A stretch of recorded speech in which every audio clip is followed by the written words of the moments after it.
Semiconductor का जो basic है that is energy band theory, वो कंप्लीट करी थी। उसमें हमने जो पॉइंट समझे थे सिलिकॉन के लिए, जैसे अगर हम बात करके चले तो सिलिकॉन के लिए मैंने लास्ट क्लास में बता दिया था कि उसका एनर्जी बैंड कैसे होंगे, कंडक्शन बैंड क्या होता है, वैलेंस बैंड क्या होता है, एनर्जी गैप होती है दोनों एनर्जी बैंड के बीच में, जिसे फॉरवर्ड एनर्जी गैप भी बोलते हैं या बैंड गैप भी बोलते हैं, ये बता दिया था, है ना। तो उस जो भी हमने पढ़ा था उसके बेसिस पे अब हम आगे काफी चीजें समझ सकते हैं सेमीकंडक्टर की, तो वो स्टार्ट करते हैं। तो मैंने जो जो बता दिया था शॉर्ट में वो रिकैप कर देता हूँ, जिससे हम आगे की चीजें समझने में अच्छे से समझ पाए। सिलिकॉन का जो एनर्जी बैंड डायग्राम होगा, इट विल कंसिस्ट ऑफ जो इनर आयन से उनको अगर नहीं दिखाओ, केवल आउटर शेल के इलेक्ट्रॉन्स का जो एनर्जी आ रही है वो दिखाओ, तो मुझे दो एनर्जी बैंड मिलते हैं, जिसको मैंने वैलेंस बैंड और कंडक्शन बैंड बोला था।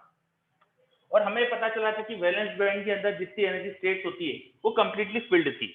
Valence band was completely filled, this was completely filled, ठीक है। वैलेंस बैंड कंप्लीटली फिल्ड होता और कंडक्शन बैंड उसका एम्प्टी था, ये अपन ने पढ़ा था। टोटल हमने n सिलिकॉन एटम्स को लेकर हमने एक सिलिकॉन क्रिस्टल बनाया था। हमने देखा था कि वैलेंस बैंड के अंदर 4n एनर्जी स्टेट थी और 4n इलेक्ट्रॉन ही थे हमारे पास लार्ज शेल के फिल करने के लिए, तो सारे 4n इलेक्ट्रॉन्स को हमने वैलेंस बैंड में फिल कर दिया था। फिर मेरे पास कोई इलेक्ट्रॉन ही नहीं बचा, कंडक्शन बैंड में भी 4n एनर्जी स्टेट खाली है, पर वहां इलेक्ट्रॉन ही नहीं हमारे पास भरने के लिए, तो कंडक्शन बैंड पूरी तरह से एम्प्टी रहता है सिलिकॉन क्रिस्टल में और वैलेंस बैंड पूरी तरह से भरा रहता है। इसको हम अगर सिलिकॉन क्रिस्टल के लेवल पे जाके देखिए तो सिलिकॉन क्रिस्टल में सिलिकॉन के एटम्स होंगे। चलो एक इमेजिनेशन करते हैं, सिलिकॉन का क्रिस्टल इमेजिन करते हैं। मैं इसमें बहुत सारे सिलिकॉन के एटम्स दिखा रहा हूँ, ये मैंने सिलिकॉन के एटम्स दिखा है इसके अंदर। हर सिलिकॉन एटम में इलेक्ट्रिकल न्यूट्रलिटी रखने के लिए उसके आसपास 14 इलेक्ट्रॉन ही होने चाहिए, मतलब कि लास्ट शेल के इलेक्ट्रॉन्स को अगर दिखाओ तो लास्ट शेल के 4 इलेक्ट्रॉन होना चाहिए।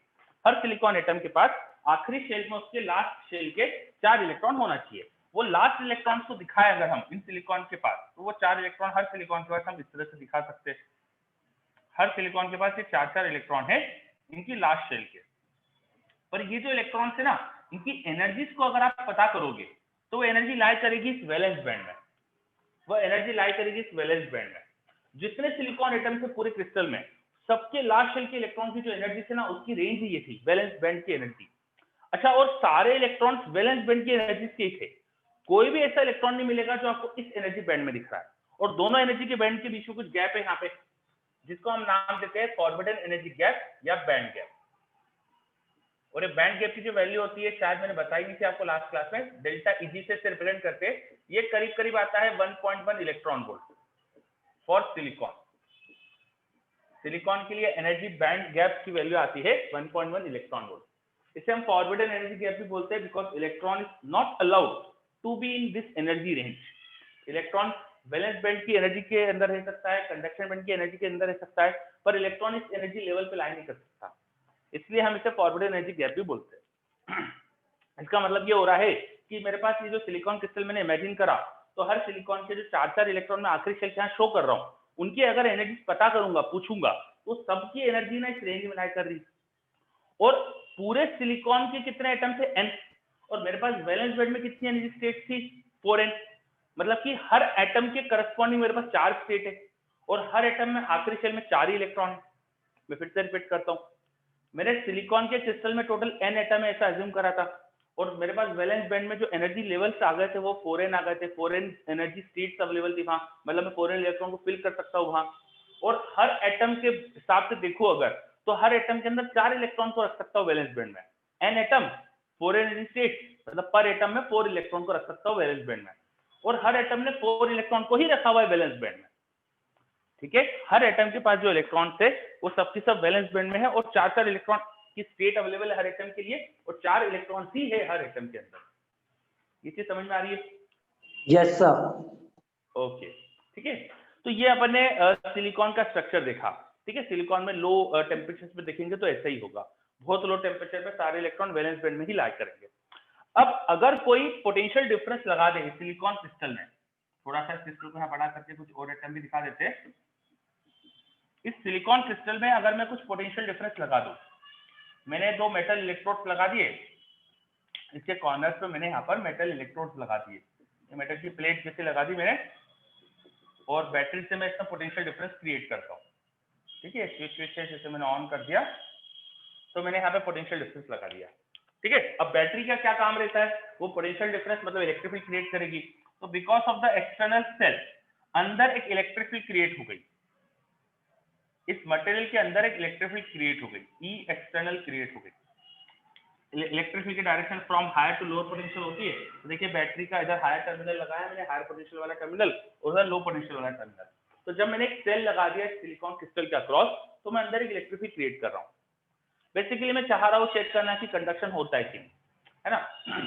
अब किसी भी मटेरियल के अंदर हम ऐसे इलेक्ट्रिक फील्ड क्रिएट करेंगे तो जो भी फ्री चार्जेस थे, जो पार्टिकल्स जिन पर चार्ज है और जो मूव करने के लिए फ्री है, वो मूव कर सकते हैं, वो डेफिनेटली इलेक्ट्रिक फील्ड तो फ्लो करेंगे।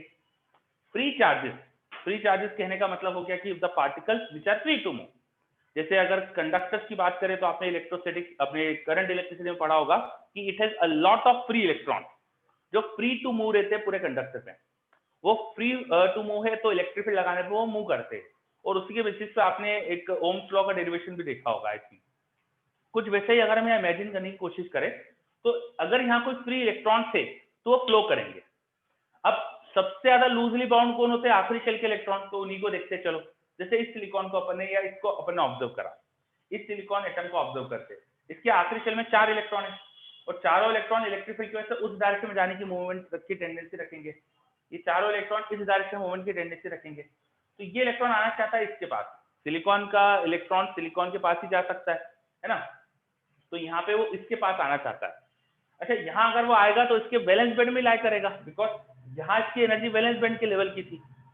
सही बात है क्या भाई, वैलेंस बैंड की एनर्जी का इलेक्ट्रॉन है तो उधर उस सिलिकॉन एटम के पास अगर वो जाएगा तो वैलेंस बैंड के पास ही जा सकता है ना। ये सिलिकॉन के इलेक्ट्रॉन की एनर्जी जो हैगी वो इस रेंज के अंदर है, तो वो इस सिलिकॉन एटम के पास जाएगा तो उसी एनर्जी लेवल में जा सकता है जो उसके पास अवेलेबल है उसी रेंज में। पर इस सिलिकॉन एटम के पास तो 4 इलेक्ट्रॉन की स्टेट अवेलेबल थी फॉर वैलेंस बैंड, और 4 इलेक्ट्रॉन भरे हुए वैलेंस बैंड में। समझ में आ रहा है, यहाँ का वैलेंस बैंड का इलेक्ट्रॉन वहां जाना चाहता है, वहां पर स्पेस नहीं है, लेकिन हर सिलिकॉन एटम के पास 4 इलेक्ट्रॉन वैलेंस बैंड में रखने की स्पेस है, और 4 ही इलेक्ट्रॉन रखे हुए सबने, तो ये इलेक्ट्रॉन वहां जा नहीं सकता जब तक वहां एम्प्टी स्पेस ना हो। ये समझ में आ रही है क्या बात? Yes sir. है ना।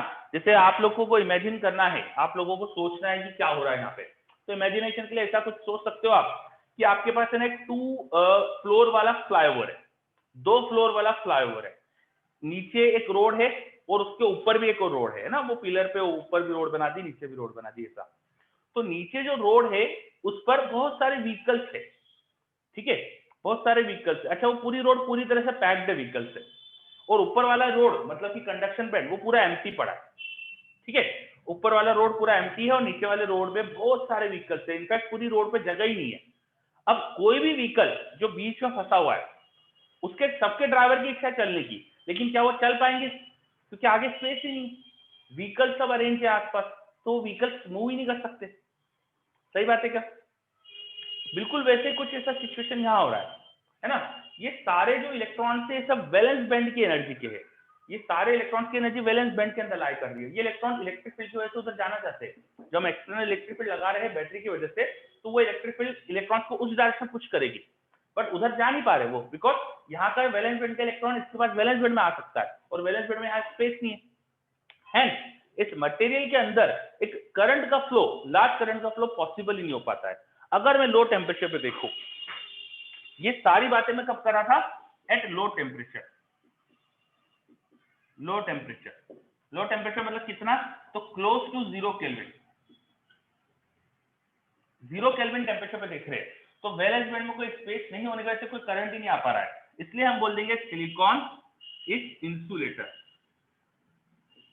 0 केल्विन पे देखेंगे तो हमें सिलिकॉन क्रिस्टल इंसुलेटर दिखेगा।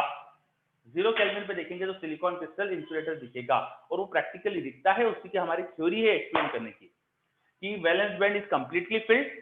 वैलेंस बैंड में कोई भी सिलिकॉन एटम के पास स्पेस ही नहीं जगह इलेक्ट्रॉन को और रखने की, इसलिए यहां से इलेक्ट्रॉन उधर जा ही नहीं सकते। Clear?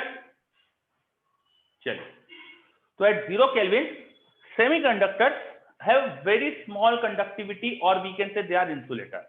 Semiconductor are insulator, and in fact in silicon crystal at 0 Kelvin there is no current. It's a perfect insulator. तो ये हमने लो टेम्परेचर की बात करी, लेकिन हम हमेशा 0 Kelvin के आसपास थोड़ी देख रहे होते चीजों को। चलो रूम टेम्परेचर चलते हैं। एट रूम टेम्परेचर मतलब लगभग 300 Kelvin के आसपास, 300 Kelvin के आसपास चलते हैं, ठीक है। अब इस टेम्परेचर पर थर्मल एजिटेशन की वजह से मटेरियल के अंदर अच्छा टेम्परेचर किस चीज का मेजर होता है? वो मटेरियल के अंदर एनर्जी का मेजर होता है। मैं अगर किसी गैसेस सैंपल के टेम्परेचर की बात करूं तो गैस के जो पार्टिकल थे, मॉलिक्यूलर आइटम जो भी है, उनके रैंडम मोशन की जो एनर्जी है उसी का तो मेजर होता है टेम्परेचर, है ना। 3/2 kT शायद इससे टोटल एवरेज थर्मल एनर्जी आ जाती है, ऐसा कुछ होता है ना, केमिस्ट्री में पढ़ा है आपने ये। तो temperature is a measure of internal energy of the substance. और टेम्परेचर बढ़ाया 300 Kelvin तक ले गए, इसका मतलब अब मटेरियल के अंदर एनर्जी बढ़ चुकी है। Because of the increase energy thermal agitation जो हो रहे हैं वो हो सकता है कि इलेक्ट्रॉन को वैलेंस बैंड से कंडक्शन बैंड भेज दे। मतलब किसी सिलिकॉन एटम के पास जो इलेक्ट्रॉन है वो वैलेंस बैंड से हटकर उसके कंडक्शन बैंड में आ चुका है। यहाँ वैलेंस बैंड का इलेक्ट्रॉन अब वैलेंस बैंड में नहीं रहा और वो कंडक्शन बैंड में आ चुका है। वो कंडक्शन बैंड का जो इलेक्ट्रॉन है वो थोड़ा सा हायर एनर्जी लेवल पर है, तो उसको मैं थोड़ा सा एटम से दूर दिखा रहा हूँ। ये मैं एक इलेक्ट्रॉन दिखा रहा हूँ एटम से थोड़ा दूर, ठीक है। तो यहाँ वैलेंस बैंड में मैंने एक वैकेंसी क्रिएट करके दिखा दी। ऐसा क्यों करा? क्योंकि जब टेम्परेचर बढ़ाते हैं तो वैलेंस बैंड में जो बहुत सारे इलेक्ट्रॉन्स थे उनमें से कुछ because of the temperature thermal agitation कुछ इलेक्ट्रॉन हो सकता है कि वैलेंस बैंड से कंडक्शन बैंड जम कर जाए, ये वैलेंस बैंड से कंडक्शन बैंड जम कर जाए। तो इसकी वैलेंस बैंड से कंडक्शन बैंड जम करने की वजह से अब वैलेंस बैंड में हमें यहाँ पर एक एम्प्टी स्पेस दिखने लगेगा। वैलेंस बैंड में हमें एक एम्प्टी स्पेस दिखने लगेगा, ठीक है। और ये कुछ इसलिए बोल रहा हूं क्योंकि थर्मल एजिटेशन सही में बहुत स्लो होगा, ये इतना स्ट्रांगली वैलेंस बैंड से इलेक्ट्रॉन को कंडक्शन बैंड नहीं भेजेगा। कितना होता है अमाउंट, ये मैं बता भी देता हूं।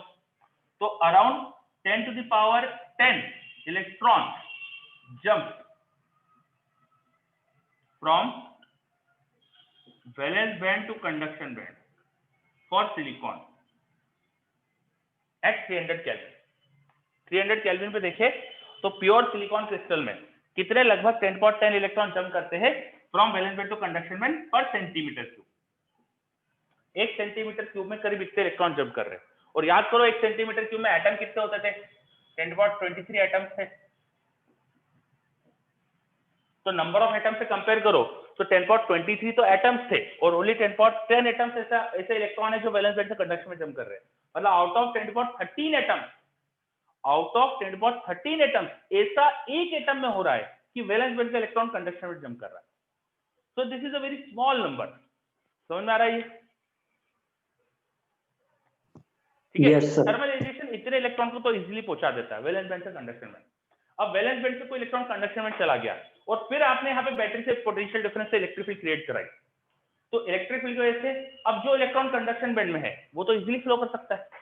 बिकॉज इलेक्ट्रिक फील्ड की वजह से कंडक्शन का इलेक्ट्रॉन यहाँ जाना चाहता है, उस तरफ जाना चाहता है, और इस सिलिकॉन के पास कंडक्शन बैंड में एम्प्टी स्पेस है।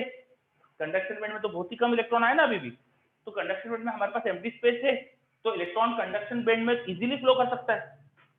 तो because of the electric field ये कंडक्शन बैंड का इलेक्ट्रॉन इजीली कंडक्शन बैंड के एनर्जीज में फ्लो कर जाता है। कंडक्शन बैंड का इलेक्ट्रॉन इजीली कंडक्शन बैंड की एनर्जी में, कंडक्शन बैंड की एनर्जी लेवल्स में फ्लो कर जाता है। मतलब इस सिलिकॉन से हॉप करके इसके बाद इससे हॉप करके उसके बाद, तो ऐसे धीरे धीरे करके पूरे क्रिस्टल के अंदर मूव कर सकता है, करंट आ सकता है। तो लोअर टेम्परेचर से जब टेम्परेचर बढ़ाते हैं, रूम टेम्परेचर तक आते हैं, तो बिकॉज थोड़े बहुत यहाँ पर फ्री चार्जेस बन जाते हैं, थोड़े बहुत हमारे पास फ्री इलेक्ट्रॉन जो मूव करने के लिए फ्री है वो आ जाते हैं, इसलिए कंडक्शन पॉसिबल, इसलिए कंडक्शन पॉसिबल। ये चीज समझ में आ रही है? और जितना टेम्परेचर बढ़ाते जाऊंगा उतना ज्यादा ये हो पाएगा, उतना ज्यादा ये हो पाएगा। इसलिए हम कहते हैं कि सेमीकंडक्टर की टेम्परेचर के साथ जो रेजिस्टेंस की वैल्यू कम होती है या कंडक्टिविटी की वैल्यू बढ़ती है।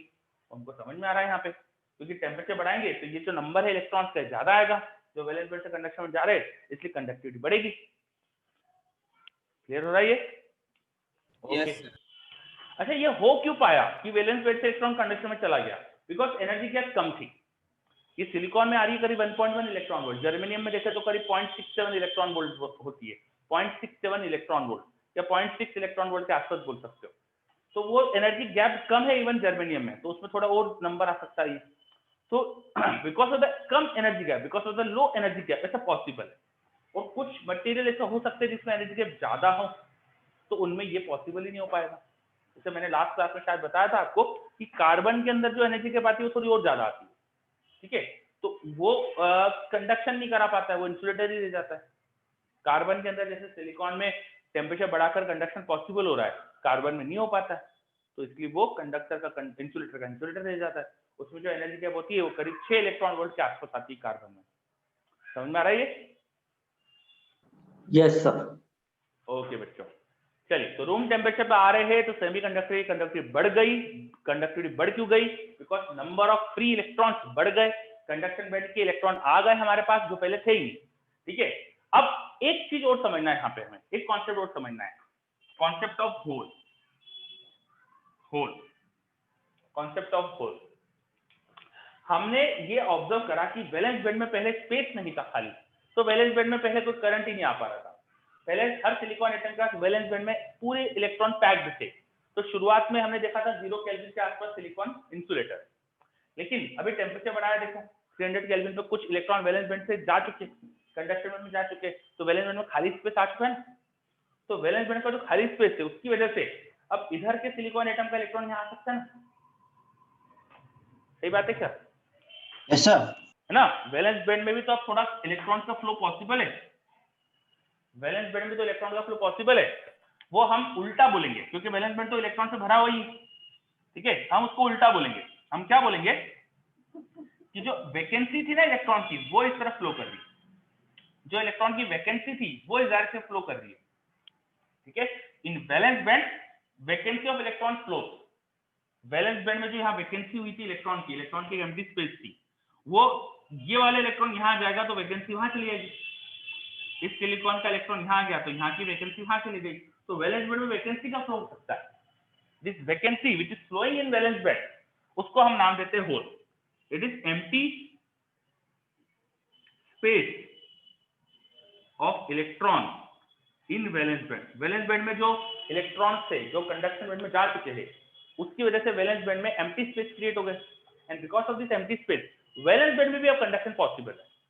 आप इसको इमेजिन ऐसा कर सकते हो, वो हमारा रोड वाला जो एग्जांपल था, we have a 2 layer road, ground floor पे भी एक रोड है हमारे पास, अच्छा एक हाईवे है, बट मैंने कहा था शुरू में वो पूरा व्हीकल से पैक्ड था, व्हीकल सब पूरी रोड पे व्हीकल से खूब सारी कार्स है, ठीक है। इतनी सारी कार्स है कि कार के बीच में जगह ही नहीं है। अब कोई भी कार का ड्राइवर आगे बढ़ ही नहीं पा रहा बिकॉज कार के बीच में जगह ही नहीं। और ऊपर एक और लेयर का रोड था, पर ऊपर का रोड पूरा एम्प्टी था पहले। अब किसी किसी कार के ड्राइवर को आपने एनर्जी दे दी, जिससे उसने कार को जंप करा के ऊपर के सड़क पे चला गया, ऊपर की रोड पे चला गया, तो ऊपर की रोड पे पूरा एम्प्टी है तो वो इजीली फ्लो कर रहे हैं। वो ऐसे ही हो गया कि जो कंडक्शन बैंड के इलेक्ट्रॉन आ गए वो इजीली फ्लो कर रहे हैं कंडक्शन बैंड में, ठीक है। लेकिन वैलेंस बैंड में तो अपने पास जो ग्राउंड फ्लोर की रोड है उसमें तो अब एम्प्टी स्पेस आया, तो जहां एम्प्टी स्पेस है उसके पीछे जो ड्राइवर होगा वो आगे आ सकता है, तो एम्प्टी स्पेस यहाँ पीछे मूव करेगा। वो एम्प्टी स्पेस जब यहाँ पहुंचा तो इधर राइट साइड का जो ड्राइवर है वो यहाँ आ सकता है, तो फिर एम्प्टी स्पेस और पीछे मूव करेगा। तो आपको जो नीचे रोड था ग्राउंड फ्लोर पे, उसपे वो एम्प्टी स्पेस ऑफ कार वो आपको फ्लो करते दिखेगा। सही बात है क्या? यस सर, क्लियर है ना। तो that empty space which is flowing in valence band, उसको हम नाम देते हैं होल का, उसको हम नाम देते हैं होल का। क्लियर? Yes sir. ठीक है। तो यहां से हमें समझ में आ रहा है कि सिलिकॉन क्रिस्टल में दो तरह के चार्ज कैरियर होते हैं, दो तरह के चार्ज कैरियर है, ठीक है। एक क्या है, free electron of conduction band, और दूसरा क्या है, होल इन वैलेंस बैंड। ये दो चीजें हैं जिसकी वजह से सिलिकॉन क्रिस्टल में कंडक्शन होगा। सिलिकॉन क्रिस्टल में दो चीजें की वजह से कंडक्शन होता है, electron, free electron in conduction band and hole in valence band. अब कुछ बच्चे आर्ग्यू कर सकते हैं ये होल का जो कॉन्सेप्ट है, तो इससे तो चार्ज कैरियर नंबर में ज्यादा आ गया, मतलब करंट और ज्यादा आ जाना चाहिए, पर पॉइंट ये है कि यहाँ पे इनका नंबर अभी भी बहुत कम है।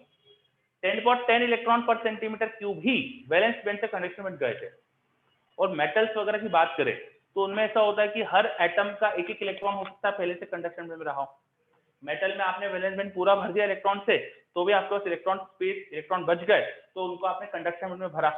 कंडक्शन बैंड पहले से पार्शियली भरा हुआ है इलेक्ट्रॉन से, तो पार्शियल भरा होने से इनिशियली ही वहां पे करंट खूब आ सकता है। हर एटम से एक एक इलेक्ट्रॉन भी कंडक्शन बैंड में गया तो कंडक्शन बैंड में खूब सारे इलेक्ट्रॉन आ जाएंगे। हर एटम का एक इलेक्ट्रॉन भी आया तो 1023 22 इस तरह का कॉन्सेंट्रेशन होगा इलेक्ट्रॉन का, फ्री इलेक्ट्रॉन का। तो चार्ज कैरियर का जो कॉन्सेंट्रेशन होता है इन कंडक्टर्स वो बहुत लार्ज होता है। तो यहाँ भले ही डबल तरह के चार्ज कैरियर आ रहे हैं, दो तरह के चार्ज कैरियर आ रहे हैं, hole and electron, but still ये कंडक्टर्स को मैच नहीं कर सकते। समझे? Yes sir. ओके बच्चों, so valence band and conduction band दोनों में ही करंट फ्लो होता है सेमीकंडक्टर्स में, और वो करंट टेम्परेचर बढ़ाने से बढ़ेगा, है ना। हमने ये थर्ड सेकंड पॉइंट में पढ़ ही लिया था, टेम्परेचर बढ़ाने से बढ़ेगा। अब अगर मैं करंट के बारे में लिखूं सेमीकंडक्टर में, तो जो इलेक्ट्रॉन का फ्लो है देखिए इस डायरेक्शन में हुआ है, उससे करंट क्रिएट होगा इस डायरेक्शन में opposite to the flow of electron. तो because of flow of electron current इधर क्रिएट हो रहा है, उसको बोलते हैं आई। और जो वैलेंस बैंड की वैकेंसी है उसका फ्लो इधर हुआ है, वो वैकेंसी एब्सेंस ऑफ इलेक्ट्रॉन है। It can be taken as like positive charge because it is moving in the direction of electric field. Absence of electron मतलब वैलेंस बैंड का होल, वो एक पॉजिटिव चार्ज जैसा फ्लो कर रहा है in the direction of electric field, तो उसकी वजह से एक होल का करंट है हमारे पास। एंड इन सेमीकंडक्टर जो नेट करंट आ जाएगा यहाँ पर I, it will be current due to electrons and current due to hole. Net current in semiconductor is current due to electron and current due to hole. Semiconductor में दो तरह के charge carrier थे। चल, अब चार्ज कैरियर दो तरह के हैं, तो कंडक्टिविटी भी दोनों की वजह से आएगी। कंडक्टिविटी भी दोनों की वजह से आएगी। क्या आपको मेटल्स में कंडक्टिविटी का फॉर्मूला याद है? शायद ही कुछ पढ़ा है आपने, sigma conductivity n e mu. Yes, Aditya Raj बोल रहा है, यस, मुकुंद बोल रहा है, यस, वेरी गुड। सो यहाँ पे एन होता था फ्री चार्ज कैरियर्स का कॉन्सेंट्रेशन। करंट फ्लो कराने के लिए जो पार्टिकल रिस्पॉन्सिबल होता है इन मटेरियल, जिस पार्टिकल के फ्लो से करंट फ्लो हो रहा है उसको बोलते हैं चार्ज कैरियर। तो चार्ज कैरियर जो भी है उसका कॉन्सेंट्रेशन एन, उस चार्ज कैरियर का चार्ज, अब कंडक्टर्स में इलेक्ट्रॉन से फ्लो करते हैं तो उनका चार्ज ई होता है, और म्यू होता है यहाँ पे मोबिलिटी। म्यू होता है यहाँ पे मोबिलिटी, म्यू था mobility, which is nothing but drift speed per unit electric field. Material में जो ड्रिफ्ट स्पीड आती है मोशन करने वाले इलेक्ट्रॉन्स की, वो पर यूनिट इलेक्ट्रिक फील्ड कितनी स्पीड से मूव कर रहे हैं उसको बोलते हैं मोबिलिटी। ये पढ़ा है आपने, है ना। तो सेमीकंडक्टर में भी कंडक्टिविटी का हम फॉर्मूला लिख सकते हैं। यहाँ कंडक्टिविटी दोनों को ऐसा आएगी, फ्री इलेक्ट्रॉन जो कंडक्शन बैंड में है और होल जो वैलेंस बैंड में है। इस तरह से लिखेंगे, कंडक्शन बैंड के इलेक्ट्रॉन्स का नंबर अगर मान लीजिए एन ही है, उन पे चार्ज है वो इलेक्ट्रॉन ई होगा, उनकी मोबिलिटी म्यू ई बोल दी, प्लस वैलेंस बैंड के जो होल्स है उनका कॉन्सेंट्रेशन सपोज NH है, वो एब्सेंस ऑफ इलेक्ट्रॉन है तो उनका चार्ज ई जैसा ही ले सकते हैं अपन, प्लस ई जैसा ले सकते हैं, और मोबिलिटी उनकी म्यू एच। तो नेट कंडक्टिविटी का फॉर्मूला ही आ जाएगा। Conductivity of semiconductor will be given by this relation.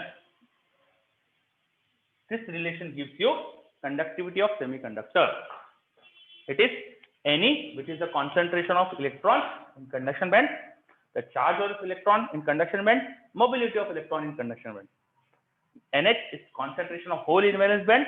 E is the charge on holes. अब hole absence of electron है तो वो पॉजिटिव चार्ज जैसा ले सकते हैं, इलेक्ट्रॉन की जैसे चार्ज ले सकते हैं। एंड मोबिलिटी ऑफ होल, यहाँ पर मैंने मोबिलिटी को अलग अलग लिया है।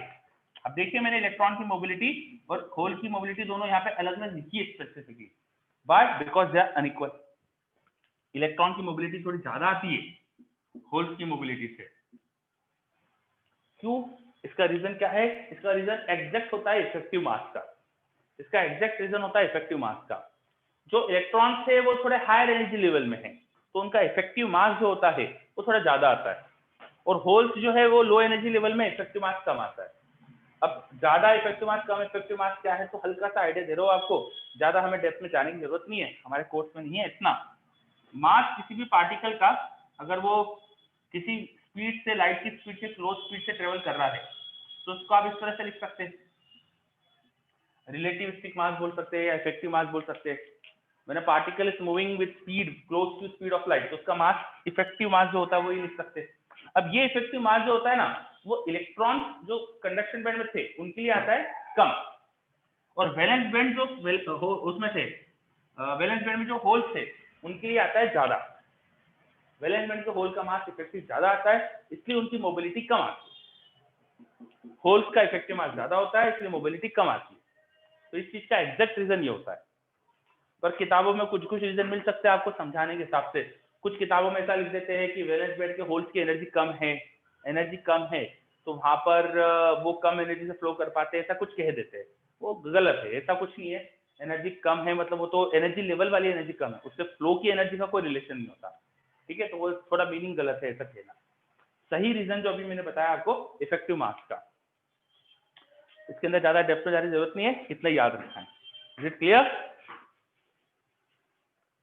Is it clear? Yes sir. Okay बच्चों, चलिए फोर्थ नंबर पॉइंट देखा अपन ने, कंडक्टिविटी ऑफ सेमीकंडक्टर। अब हम ये समझ सकते हैं कि why metals have large conductivity, insulators have no conductivity. Insulator में कोई कंडक्टिविटी नहीं होती है, मेटल में लार्ज होती है, और सेमीकंडक्टर बीच का बिहेव करते हैं। क्यों? मेटल्स में क्या होता है, उनमें जो बैंड स्ट्रक्चर होता है ना, वो थोड़ा अलग तरह का होता है। तो अब मैं एनर्जी बैंड के बेसिस से तीनों चीजों को समझाने वाला हूं, ठीक है। अब मैं तीनों चीजों को समझाने वाला हूं, मेटल या कंडक्टर बोल सकते हैं, semiconductor and insulator on the basis of energy band. इन तीनों को अपन समझ रहे हैं on the basis of energy band. तो पहला स्टार्ट करते हैं अपन मेटल से। मेटल्स का अगर आप एनर्जी बैंड देखेंगे, तो मैंने आपको लास्ट क्लास में बताया था उनका एनर्जी बैंड जो हो सकता है, ऐसा हो सकता है कि कंडक्शन बैंड वैलेंस बैंड दोनों ओवरलैप्ड हो। वहां पर शुरुआत वाला जो रीजन था ना जिसमें कंडक्शन बैंड वैलेंस बैंड में कोई गैप ही नहीं थी, उस हिस्से में लाया करते हैं वो। ये वैलेंस बैंड था और ये कंडक्शन बैंड है। कंडक्शन बैंड में जो लोएस्ट एनर्जी लेवल था, ये कंडक्शन बैंड में एनर्जी लेवल यहां से यहां तक है। तो कंडक्शन बैंड का जो लोएस्ट पॉसिबल एनर्जी लेवल है और वैलेंस बैंड का जो हाईएस्ट पॉसिबल एनर्जी लेवल है, वैलेंस बैंड का हाईएस्ट पॉसिबल एनर्जी लेवल ऊपर है कंडक्शन बैंड से। वैलेंस बैंड में जो एनर्जी लाई कर सकती है इलेक्ट्रॉन की, वो इस रेंज में है, और कंडक्शन बैंड में जो इलेक्ट्रॉन्स की एनर्जी लाई कर सकती है वो इस रेंज में है, ठीक है। कंडक्शन बैंड में जो लोएस्ट एनर्जी पॉसिबल है वो वैलेंस बैंड की हाईएस्ट एनर्जी से भी कम है, मतलब एक तरह से valence band conduction band overlap कर गए। तो अब क्या होगा, जो तुम वैलेंस बैंड का इलेक्ट्रॉन फिल कर रहे हो वो कंडक्शन बैंड भी इजीली आ सकता है, कोई एनर्जी गैप ही नहीं इनमें, तो यहाँ एनर्जी गैप थी वहां कुछ भी नहीं है, तो इजीली कंडक्शन हो जाता है। ऐसे सब्सटेंस में कंडक्शन खूब होता है, तो ऐसे सब्सटेंस सब मेटल्स कहलाते हैं, कंडक्टर्स कहलाते हैं, ठीक है। एक पॉसिबिलिटी ये थी। एक और पॉसिबिलिटी होती है मेटल्स के अंदर, देयर इज अनदर पॉसिबिलिटी कि आपने गैप तो है वैलेंस बैंड और कंडक्शन बैंड में, this is our conduction band, this is our valence band. ऊपर हमने दिखाया है वहां पर valence band, sorry conduction band, नीचे दिखाया वैलेंस बैंड, ठीक है। आपने इलेक्ट्रॉन फिल करे तो वैलेंस बैंड पूरा भर गया और फिर भी आपके पास इलेक्ट्रॉन की स्पेस बच गई, इलेक्ट्रॉन बच गए, तो आपको कंडक्शन बैंड को भरना पड़ा थोड़ा। Conduction band is also partially filled with electron, conduction band is also partially filled with electrons, so there is free electrons available in the material even at low temperature, so there is current flow even at low temperature। बताइए ये समझ में आ रहा है? Metal का क्या समझ में आ रहा है? Yes sir. so metals have two types of energy band structure, either they have overlapped valence band or conduction band, or they have this kind of energy band structure in which the valence band is completely filled but some electrons are also there in conduction band, that's why there is huge flow of current, huge free charges are available to carry current। तो ये हो सकता है metals के अंदर। Semiconductor की अभी बात करी, उनमें वैलेंस बैंड पूरा भरा हुआ था, कंडक्शन बैंड एम्प्टी था, but due to rise in temperature थोड़े बहुत इलेक्ट्रॉन वैलेंस बैंड से कंडक्शन बैंड आ गए, जिससे वैलेंस बैंड में भी होल का फ्लो चालू हो गया और कंडक्शन बैंड में फ्री इलेक्ट्रॉन का फ्लो चालू हो गया। तो ये हो सकता है हमारे पास सेमीकंडक्टर्स में। सेमीकंडक्टर को है पॉसिबल क्यों बताए ऊपर से नीचे से ऊपर ट्रांजिशन, बिकॉज एनर्जी गैप कम रहता है। जो एनर्जी गैप होता है सेमीकंडक्टर में वो 3 इलेक्ट्रॉन वोल्ट से भी कम रहता है, लेस देन 3 इलेक्ट्रॉन वोल्ट। तो यहाँ पर अगर मैं दिखाऊं डेल्टा ई जी मतलब बैंड गैप डेल्टा Eg से रिप्रेजेंट करते होते it is less than 3 electron volt in semiconductor. That's why easily ऐसा हो सकता है कि टेम्परेचर के वजह से थर्मल एक्सिटेशन की वजह से इलेक्ट्रॉन वैलेंस बैंड से कंडक्शन में जा सकता है, और इंसुलेटर में बिल्कुल ये नहीं हो पाएगा। इंसुलेटर में क्या होगा, डेल्टा Eg बैंड गैप ज्यादा है, वो इवन 5 इलेक्ट्रॉन वोल्ट से भी ज्यादा है। 3 से ज्यादा बोलना भी सफिशिएंट है, पर नॉर्मली 5 से भी ज्यादा ही देता है। आप 3 से ज्यादा भी लिख सकते हो। जैसे डायमंड का एग्जांपल है तो उसमें 6 इलेक्ट्रॉन वोल्ट आता है डायमंड में, जैसे कार्बन का एग्जांपल है, तो उसमें कंडक्शन पॉसिबल ही नहीं हो पाएगा, इलेक्ट्रॉन वैलेंस बैंड से कंडक्शन में जा ही नहीं पाएगा। बच्चे ये आर्ग्यू कर सकते हैं कि टेम्परेचर बढ़ा लो, बहुत ज्यादा टेम्परेचर करेंगे तो थर्मल एक्सचेंज ज्यादा हो सकता है, तो इलेक्ट्रॉन वैलेंस बैंड से ज्यादा जा सकता है फिर। तो माय आंसर है कि बहुत ज्यादा टेम्परेचर पे, इतना टेम्परेचर अगर हो गया कि मटेरियल ही मेल्ट हो जाए, उससे बड़े पर ऐसा पॉसिबल हो पा रहा है, तो फिर मटेरियल तो पहले ही मेल्ट हो जाएगा। सही बात है। जैसे कार्बन के लिए देखिए एनर्जी बैंड एनर्जी गैप आ रही है हमारे पास डायमंड में 6 इलेक्ट्रॉन वोल्ट, तो उसके लिए जो आपको टेम्परेचर राइज करना पड़ता है वो बहुत ज्यादा है, एंड उससे पहले ही वो जो मटेरियल है वो मटेरियल वो ही नहीं रहेगा, ठीक है। उतना हाई टेम्परेचर पे अपन देख ही नहीं पाएंगे चीजों को, इसलिए इतना सेंस ही नहीं कोई।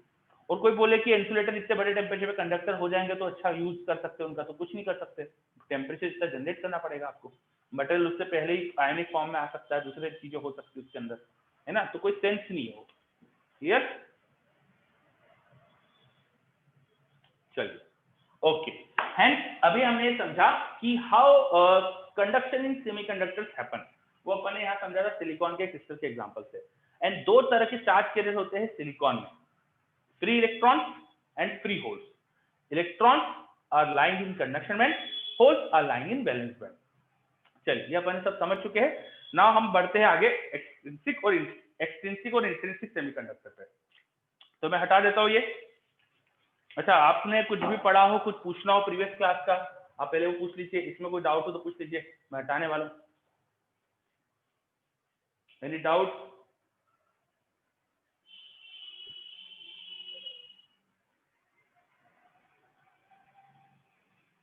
चलिए किसी को कोई डाउट नहीं है तो फिर आगे बढ़ते हैं अपन। नेक्स्ट चीज आप लिख सकते हैं intrinsic semiconductor. Intrinsic semiconductor, next चीज लिख सकते हैं इंट्रिंसिक सेमीकंडक्टर। देखिए, the pure semiconductor without any added impurities, pure semiconductor without any added impurities, pure semiconductor without any added impurities are intrinsic semiconductor.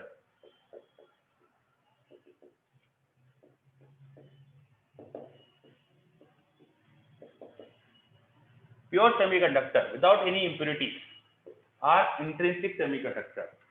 तो इनकी सबसे बड़ी खासियत है कि प्योर है, इनमें कुछ भी नहीं ऐड करा आपने, प्योर सिलिकॉन ही और कुछ भी नहीं है, या प्योर जर्मेनियम और कुछ भी नहीं है। क्लियर? तो ये इनकी सबसे बड़ी खासियत है। ये क्लियर? ओके। अच्छा, इन सेमीकंडक्टर का जैसे अभी शुरुआत में देखा था अपन ने, सिलिकॉन का क्रिस्टल से एग्जांपल लिखा था, तो वैलेंस बैंड पूरा भरा था, कंडक्शन बैंड पूरा एम्प्टी था, और वैलेंस बैंड का एक इलेक्ट्रॉन अगर कंडक्शन में जाएगा तो जितने इलेक्ट्रॉन्स कंडक्शन बैंड में आए हैं उतने ही वैलेंस बैंड में होल आएंगे। सही है ना? यस जितने सर। इलेक्ट्रॉन वैलेंस बैंड में आए हैं, सॉरी कंडक्शन बैंड में आए हैं, उतने ही होल्स आएंगे। तो इनकी एक और खासियत हो जाती है कि the concentration of electron, suppose वो n है, इंट्रिंसिक के लिए मैं I लगा देता हूँ, and concentration of hole suppose वो P है, और इंट्रिंसिक के लिए I लगा देता हूँ, तो ये इक्वल आएगा। The concentration of free electrons and concentration of free holes will be equal in intrinsic semiconductor. The concentration of free electrons and concentration of free holes is equal in intrinsic semiconductor. ये n क्या था यहाँ पे? This is concentration of free electrons. कहाँ वाले? In conduction band. और P क्या था यहाँ पे? Concentration of free holes. कहाँ पर होते हैं ये? In valence band. और ये I क्यों लगा रहा हूं मैं? I for intrinsic.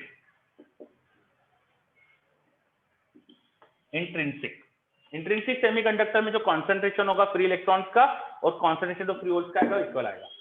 कितना आता है ये एग्जैक्ट मैं बता देता हूँ। सिलिकॉन के लिए 1.5 10 पर सेंटीमीटर क्यूब आता है फॉर सिलिकॉन एट 300 केल्विन। 1.5 × 10 आता है पर centimetre cube for silicon at 300 kelvin. ये नंबर एनसीईआरटी में नहीं दिया, डाटा एनसीईआरटी में नहीं है, ये मैं एक्स्ट्रा मेरी तरफ से बता रहा हूँ आपको, इतना आता है। ठीक है, अच्छा ये Ni और जो Pi है इनको बोल देंगे intrinsic carrier concentration. Intrinsic carrier concentration, free electrons in conduction band and free holes in valence band, these are responsible for current carry. ये करंट को कैरी करते हैं, that's why these are called carrier. और intrinsic carrier concentration, बिल्कुल सही Devansh, ICC Devansh बोल रहा है, बिल्कुल सही। इंट्रिंसिक कैरियर कॉन्सेंट्रेशन बिल्कुल सही, ये बोल सकते हैं इनको। चलिए, तो ये बात हो गई इंट्रिंसिक सेमीकंडक्टर की। अब दिक्कत क्या है कि ये कॉन्सेंट्रेशन बहुत कम है, 10 पर सेंटीमीटर क्यूब है ओनली, और इनकी वजह से जो कंडक्टिविटी आएगी वो बहुत कम होगी। उसकी वजह से जो करंट आता है, जैसे मैं सिलिकॉन की बात करूं तो करंट बहुत कम आता है, करंट नैनो एम्पियर के आसपास तक जाता है, माइक्रो नैनो इस टाइप का कुछ करंट आता है, बहुत कम करंट है, बहुत स्मॉल करंट है, मिली एम्पियर तक भी नहीं पहुंच पाता है। तो इससे हमारा कुछ ज्यादा सिग्निफिकेंट करंट नहीं है, तो हम डिवाइसेस नहीं बना पाते, बहुत मुश्किल आती है हमको चीजें बनाने में। तो हम चाहते हैं कंडक्टिविटी बढ़े, कंडक्टिविटी बढ़ाने के लिए हम चाहते हैं कि कॉन्सेंट्रेशन बढ़े। अब कॉन्सेंट्रेशन बढ़ाने के लिए हमने जो टेक्निक यूज करी है वो है डोपिंग। कॉन्सेंट्रेशन इनका बढ़ाने के लिए हमने जो टेक्निक यूज करी है वो है डोपिंग। डोपिंग, ठीक है। डोप वर्ड आपने सुना होगा, स्पोर्ट्स वगैरह में काफी यूज होता है। क्या मतलब होता है डोप का, आपने सुना है, बताइए। डोपिंग सर, क्या होता है? डोपिंग का मतलब होता है कि कोई सी भी हाँ, अपने माल प्रैक्टिस से कोई सी भी ड्रग अपने बॉडी में इंड्यूस करना जिससे स्ट्रेंथ बढ़े, एजिलिटी बढ़े, ताकि बिल्कुल स्पोर्ट्स सही, परफॉर्मेंस बढ़ जाए। बिल्कुल सही। तो परफॉर्मेंस बढ़ाने के लिए कुछ लेना, इज कॉल्ड डोपिंग। सेम चीज सेमीकंडक्टर में, परफॉर्मेंस बढ़ाना है सेमीकंडक्टर की, इसलिए उसमें कुछ इंप्योरिटी डाली जाती है, दैट्स व्हाई इसको यहाँ पे अप्रोप्रिएटली हम नाम देते हैं डोपिंग। और डोपिंग में एक इंपॉर्टेंट चीज होती है कि ये ऐसे प्रिसाइज करी जाती है और बिल्कुल ऐसी करी जाती है कि इसका पर्टिकुलर एम, मतलब बहुत कंट्रोल्ड अमाउंट में होती है डोपिंग, और उसके कंट्रोल्ड रिजल्ट होते हैं। इसलिए हम यहाँ पे मिक्सिंग नहीं बोल देते, या इंप्योरिटी ऐड करना ही नहीं है जस्ट ये, this is not just any impurity add कर देना, ये बिल्कुल गोल ओरिएंटेड कंट्रोल्ड अमाउंट में इंप्योरिटी ऐड करना है, इसलिए वर्ड अलग यूज करा जाता है doping. Clear? Yes, sir. Okay, now semiconductor जिनको डोप कर दिया है, ऑफ कोर्स कुछ चीज मिला रहा हूं मैं, तो इंट्रिंसिक या प्योर तो रहेंगे नहीं, वो हो जाते हैं एक्सट्रिंसिक सेमीकंडक्टर। तो ऐसे सेमीकंडक्टर जो डोप कर चुके हैं उन्हें बोलते हैं एक्सट्रिंसिक सेमीकंडक्टर। Extrinsic semiconductor. अब हम दो तरह से डोपिंग कर सकते हैं। डोपिंग में हम इम्प्योरिटी जो डालते हैं उससे या तो होल का कॉन्सेंट्रेशन बढ़ा देते हैं, P बहुत बहुत बढ़ा देते हैं N से, या N बहुत बढ़ा देते हैं P से। कोई एक चीज हम करा पाते, दोनों एक साथ नहीं करा पाते। तो हमने अगर होल का कॉन्सेंट्रेशन बहुत बढ़ा दिया P से, तो ऐसा सेमीकंडक्टर फिर कहला जाता है P टाइप। और अगर हमने इलेक्ट्रॉन का कॉन्सेंट्रेशन बहुत बढ़ा दिया है होल के कंपेयर में, तो ऐसा सेमीकंडक्टर कहलाता है N टाइप। P मतलब पॉजिटिव टाइप, N मतलब नेगेटिव टाइप, आप ऐसा याद रख सकते हैं, क्योंकि P टाइप सेमीकंडक्टर में होल ज्यादा है, होल एक तरह से पॉजिटिव चार्ज कैरियर होता है, तो इसलिए इसको P टाइप सेमीकंडक्टर जिसमें होल का कॉन्सेंट्रेशन ज्यादा हो गया, और N टाइप सेमीकंडक्टर जिसमें इलेक्ट्रॉन का कॉन्सेंट्रेशन ज्यादा हो गया। ये N इलेक्ट्रॉन का कॉन्सेंट्रेशन शो कर रहा है और P होल का कॉन्सेंट्रेशन शो कर रहा है। कैसे बनाएंगे ये दोनों ही टाइप के सेमीकंडक्टर बनाने के लिए हम कुछ इंप्योरिटी डालते हैं। होल जब बढ़ाना है हमें वैलेंस बैंड में अब्सेंस ऑफ इलेक्ट्रॉन बढ़ाना है, तो हम ऐसी इंप्योरिटी ऐड कर देते हैं जिसमें खुद ने ही उस इंप्योरिटी के एटम में ही सिलिकॉन के कंपेयर में इलेक्ट्रॉन कम हो, सिलिकॉन के कंपेयर में इलेक्ट्रॉन कम हो। और ऐसे इंप्योरिटी जो हो जाएंगे उनको बोलेंगे ट्राइवेलेंट। सिलिकॉन टेट्रावेलेंट, 4 उसमें बॉन्डिंग बनाने की एबिलिटी रहती है, उसका टेट्राहेड्रल स्ट्रक्चर कुछ ऐसा होता है, ऐसे केमिस्ट्री पढ़ा है आपने। तो ये जो सेमीकंडक्टर होते हैं पी टाइप, इसमें हम ट्राइवेलेंट इंप्योरिटी ऐड करते हैं, ट्राइवेलेंट इंप्योरिटी। कितनी कितनी ऐड करें? तो इतनी ऐड करते हैं जिससे सिलिकॉन का खुद का जो सिलिकॉन का क्रिस्टल का स्ट्रक्चर है वो भी चेंज ना हो, है ना। ऐसा नहीं चाह रहे हम कि भाई सिलिकॉन में इतनी ज्यादा इंप्योरिटी डाल दी कि सिलिकॉन ही नहीं रह गया वो, ठीक है। थोड़ा सा अमाउंट रहता है उसका, कितना रहता है, ये जो कॉन्सेंट्रेशन होता है इंप्योरिटी का पी टाइप में, उसे हम Na से रिप्रेजेंट कर सकते हैं, Na स्टैंड फॉर एक्सेप्टर, थोड़ी देर में बताऊंगा मैं इसका मतलब क्या है, और वो लगभग होता है 10⁻15 पर सेंटीमीटर क्यूब। 10⁻15 इम्प्योरिटी एटम पर सेंटीमीटर क्यूब हम ऐड करते हैं सिलिकॉन में। ट्राइवेलेंट इम्प्योरिटी कौन सी चूज करते हैं सिलिकॉन के लिए? एल्यूमिनियम। कौन सी चूज करते हैं? एल्यूमिनियम। एल्यूमिनियम को प्रीफर करा जाता है सिलिकॉन के लिए बिकॉज का साइज सिलिकॉन के सिमिलर है ना, सिलिकॉन के जस्ट क्लोज होता है ये, तो ट्राइवेलेंट है और सिलिकॉन के सिमिलर साइज है। इससे क्या होगा? सिमिलर साइज होने से सिलिकॉन का जो क्रिस्टल स्ट्रक्चर है वो भी ज्यादा डिस्टर्ब नहीं होगा। सिलिकॉन एटम्स को लगेगा कि लगभग सिलिकॉन एटम ही है वहां पर, तो क्रिस्टल स्ट्रक्चर में भी ज्यादा कुछ चेंज नहीं होता। Is it clear? Yes sir. अच्छा, ये इम्प्योरिटी कॉन्सेंट्रेशन बहुत कम है कि ज्यादा है? 10⁻15 पर सेंटीमीटर क्यूब कम ही है ना?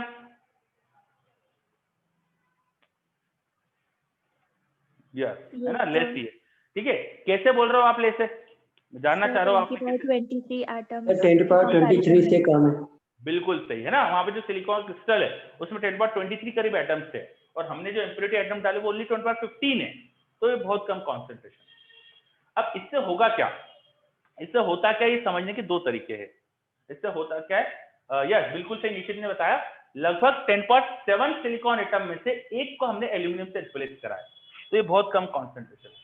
आउट ऑफ 10⁻7 सिलिकॉन एटम एक सिलिकॉन एटम को हमने हटा के एक एल्यूमिनियम एटम डाला है ना, तो आप पीपीएम में भी निकाल सकते कॉन्सेंट्रेशन क्या आएगा, पार्ट्स पर मिलियन में। चलिए, तो ये कॉन्सेंट्रेशन कम है। इससे क्या होता है कि सिलिकॉन का जो क्रिस्टल स्ट्रक्चर था वो बिल्कुल इंटैक्ट ही रहता है, ज्यादा कुछ चेंज नहीं हुआ उसमें, बस एल्यूमिनियम की वजह से एल्यूमिनियम का अपना वहां पे एनर्जी लेवल आ जाता है, एल्यूमिनियम का अपना एनर्जी लेवल आ जाता है। तो अगर मैं एनर्जी का बैंड डायग्राम दिखाऊं, ये अपने सिलिकॉन का कंडक्शन बैंड, ये उसका वैलेंस बैंड, इनमें कोई चेंज नहीं आया, पर जो एल्यूमिनियम है उसका अपना एक एनर्जी लेवल होगा, वो यहां दिखा रहा हूं मैं। This is energy level of aluminium. और एल्यूमिनियम का लेवल क्यों बोल रहा हूं मैं? उसका कुछ बैंड क्यों नहीं बोल रहा मैं? बताइए। वेरी लेस, बिल्कुल सही। एक तो एल्यूमिनियम एटम हमने डाले कम थे, एल्यूमिनियम एटम कोई क्रिस्टल थोड़ी बना रहा है वहां पे, एल्यूमिनियम एटम के खूब सारे एटम थोड़ी जो आपस में इंटरेक्ट कर पा रहे, ठीक है। एल्यूमिनियम एटम का जो इलेक्ट्रॉन थे वो एल्यूमिनियम एटम के पास ही करें, तो उसका है ना एक फाइन एनर्जी लेवल या बहुत स्मॉल नंबर ऑफ एनर्जी उस पे लेवल्स होंगे, तो एक फाइन अपन को एनर्जी बैंड दिखेगा। सिलिकॉन के एनर्जी बैंड के कंपेयर में इसका जो बैंड का साइज होगा बहुत कम होगा, इसलिए अपन ने उसको एक फाइन लाइन जैसा दिखाया है। अब ये जो फाइन लाइन है एल्यूमिनियम एनर्जी लेवल की, उससे क्या हो सकता है? वैलेंस बैंड के बहुत क्लोज क्रिएट हो रही है, तो थोड़ा ही टेम्परेचर बढ़ाने पर वैलेंस बैंड के जो इलेक्ट्रॉन्स थे, बहुत थोड़ा टेम्परेचर बढ़ाने पर वैलेंस बैंड के जो इलेक्ट्रॉन्स थे वो इजीली एल्यूमिनियम के एनर्जी लेवल में आ सकते हैं, वो इजीली एल्यूमिनियम के एनर्जी लेवल में आ सकते हैं। थोड़ा रूम टेम्परेचर पे जाओगे तो काफी सारे वैलेंस बैंड के इलेक्ट्रॉन सिलिकॉन के इसके एनर्जी लेवल में आएंगे और कुछ इलेक्ट्रॉन ऊपर भी जाएंगे। इससे क्या होगा? वैलेंस बैंड में वैकेंसीज क्रिएट होगी, वैलेंस बैंड में वैकेंसीज क्रिएट होगी, ठीक है। जितने एल्यूमिनियम एटम डाले थे, हर एल्यूमिनियम एटम एक एक इलेक्ट्रॉन तो एक्सेप्ट कर ही सकता है, एक इलेक्ट्रॉन एक्सेप्ट कर लेगा, फिर फर्दर एक और नहीं करेगा because it will now become negatively charge. So aluminium ने इलेक्ट्रॉन एक्सेप्ट करा from valence band of silicon, इसलिए इस एनर्जी लेवल को हम एक्सेप्टर एनर्जी लेवल भी बोलते हैं, एक्सेप्टर एनर्जी लेवल। और एल्यूमिनियम टाइप की इंप्योरिटी इलेक्ट्रॉन एक्सेप्ट करती है, इसलिए उसका कॉन्सेंट्रेशन में ए लगाया था, ए यहाँ पे लगाया था फॉर एक्सेप्टर टाइप इंप्योरिटी, ऐसी इंप्योरिटी जो इलेक्ट्रॉन एक्सेप्ट करती है फ्रॉम सिलिकॉन, ऐसी इंप्योरिटी को एक्सेप्टर टाइप इंप्योरिटी बोलते हैं, इसलिए यहाँ पे ए लगाया था। और इस एनर्जी लेवल को एक्सेप्टर इंप्योरिटी लेवल भी बोलते हैं। तो ये इंप्योरिटी लेवल पर एल्यूमिनियम एटम एक एक इलेक्ट्रॉन अपने पास ले सकता है, तो जितने एल्यूमिनियम एटम उतने तो होल बन ही जाएंगे, ये समझ में आ रहा है? जितने एल्यूमिनियम एटम उतने तो होल बन ही जाएंगे, तो करीब 10⁻15 होल बन गए, जहां पहले कितने होते थे 10⁻10, और यहाँ होल का कॉन्सेंट्रेशन 10⁻15 बढ़ गया, मतलब पहले से 10⁻5 टाइम बढ़ गया, तो बहुत लार्ज अमाउंट में बढ़ गया, 10⁻5 टाइम बढ़ गया, ठीक है। अच्छा, कुछ होल वैलेंस बैंड की वजह से, वैलेंस बैंड के इलेक्ट्रॉन कंडक्शन में जाने की वजह से भी बनता है, वैलेंस बैंड के इलेक्ट्रॉन कंडक्शन बैंड भी तो जाएंगे, उसकी वजह से भी होल बनते हैं, तो होल का कॉन्सेंट्रेशन इससे थोड़ा ज्यादा आ सकता है, ठीक है, बहुत स्मॉल अमाउंट में ज्यादा आ सकता है। अच्छा, ये मैंने एनर्जी लेवल डायग्राम से समझाया कि क्या हो रहा है। कोवेलेंट बॉन्ड मॉडल से भी सोच सकते थे अपन, सिलिकॉन का कोवेलेंट बॉन्ड मॉडल जो होगा उससे भी हम चीजें समझ सकते हैं, उसको भी मैं बता देता हूँ आपको, क्योंकि एनसीईआरटी ने भी इसको एक्सप्लेन करा है, तो इस पे बेस्ड क्वेश्चन भी आ सकते हैं, इसलिए इसे भी देख लेते हैं। हर सिलिकॉन एटम के आखिरी शेल में 4-4 इलेक्ट्रॉन थे। हर सिलिकॉन एटम के आखिरी शेल में 4-4 इलेक्ट्रॉन थे, तो 4 नेबरिंग सिलिकॉन एटम से बॉन्ड बना के रखता है, कोवेलेंट बॉन्ड। ठीक है, तो वो कोवेलेंट बॉन्ड हम दिखाने वाले हैं यहाँ पे।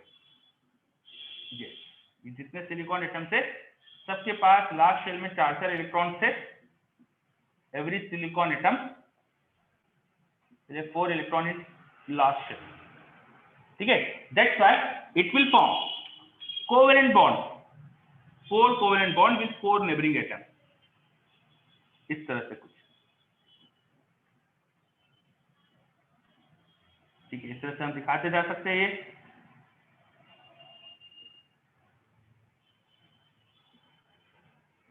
Like this. ठीक है, तो you are now getting the picture कि क्या हो रहा है यहाँ पे। इस तरह से कोवेलेंट बॉन्ड्स बनते जा रहे हैं सिलिकॉन के, और सिलिकॉन एटम नेबरिंग 4 एटम से बॉन्ड बना रहा है ना, कुछ इलेक्ट्रॉन में से बनाना रहेगा तो वो बना दिया। अब हमने क्या करा, इस कोवेलेंट बॉन्ड के जो स्ट्रक्चर चल रहा था इसको डिस्टर्ब कर दिया by putting an aluminium in between. तो हमने एल्यूमिनियम इम्प्योरिटी डाली, तो कहीं पर क्या हो गया, यहाँ पे बीच में आ गया एक एल्यूमिनियम एटम, जिसमें सपोज इस सिलिकॉन की वजह यहाँ पे आ चुका एल्यूमिनियम। अब पूरा चल रहा है सिलिकॉन, तो इस एल्यूमिनियम की मजबूरी से 4 बॉन्ड बनाना है, क्योंकि ये सिलिकॉन के क्रिस्टल में डला हुआ है, तो उसको भी 4 बॉन्ड बनाने पड़ेंगे। पर इसके आखिरी सेल में तो इलेक्ट्रॉन 3 ही होते हैं, इस एल्यूमिनियम के आखिरी सेल में तो 3 ही इलेक्ट्रॉन होते हैं, ये 1, 2, ये 3। तो there is a electron deficient covalent bond, there is a electron deficient covalent bond because crystal is of silicon, so this aluminum must form 4 bonds with every like other silicon atom, but this aluminum has only 3 electrons in its last shell, so one bond is energy deficient, and this energy deficient bond because उसकी energy वो electron deficient है, उसकी energy थोड़ी ज्यादा है, वो ये level दिखा रहा था, ये लेवल impurity energy लेवल वही दिखा रहा है। इसके पास क्योंकि इलेक्ट्रॉन नहीं है, ये इलेक्ट्रॉन लेने की टेंडेंसी रखता है, it trying to accept electron, so थोड़ा थर्मल एजिटेशन हो जाए तो किसी और जगह का इलेक्ट्रॉन इजीली यहाँ आ सकता है, किसी और जगह का इलेक्ट्रॉन यहाँ आना मतलब इस वैलेंस बैंड का इलेक्ट्रॉन कंडक्टेड इस एल्यूमिनियम के एनर्जी लेवल में जाना, वैलेंस बैंड का इलेक्ट्रॉन जो कोवेलेंट बॉन्ड बना रहा था वो एनर्जी लेवल ऑफ एल्यूमिनियम में जाना।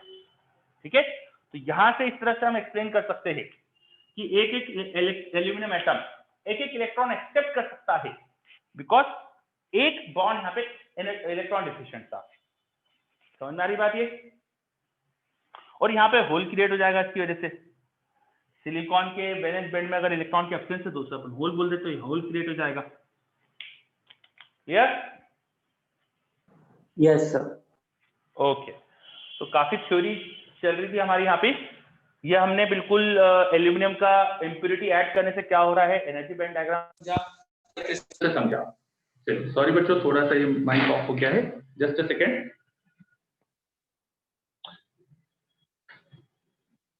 M I audible? Yes sir. Okay, thank you.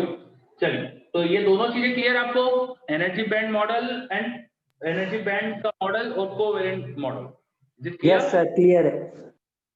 चलिए, तो पी टाइप सेमीकंडक्टर में क्या हो रहा है अभी ये समझा हमने।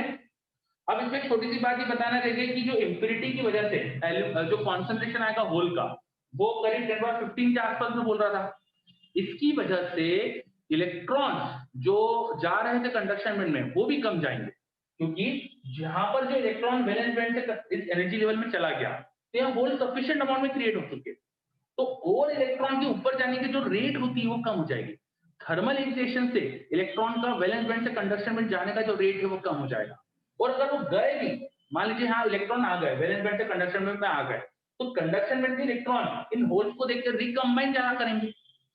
लगातार प्रोसेस चलती रहती है, थर्मल एक्साइटेशन से वैलेंस बैंड का इलेक्ट्रॉन कंडक्शन में जाता है, कंडक्शन बैंड का इलेक्ट्रॉन फिर वैलेंस बैंड भी आता है, तो दोनों चीजें होती रहती है विद टेम्परेचर।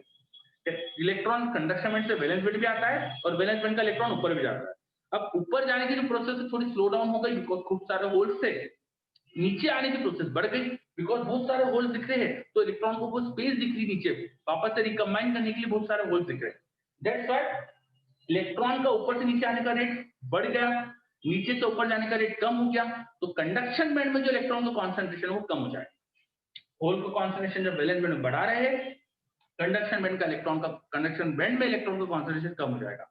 दैट्स व्हाई हम ये बोल सकते हैं कि इस तरह के दो सेमीकंडक्टर जो होते हैं उनमें concentration of electron and concentration of hole का प्रोडक्ट वो वही आ जाएगा जो इंट्रिंसिक में होता था, तो वही आ जाएगा जो इंट्रिंसिक में होता था, बिकॉज इंट्रिंसिक में दोनों इक्वल है। इसको आप आइदर ni² लिख सकते हो या pi² लिख सकते हो, either you can write it as ni² और pi²।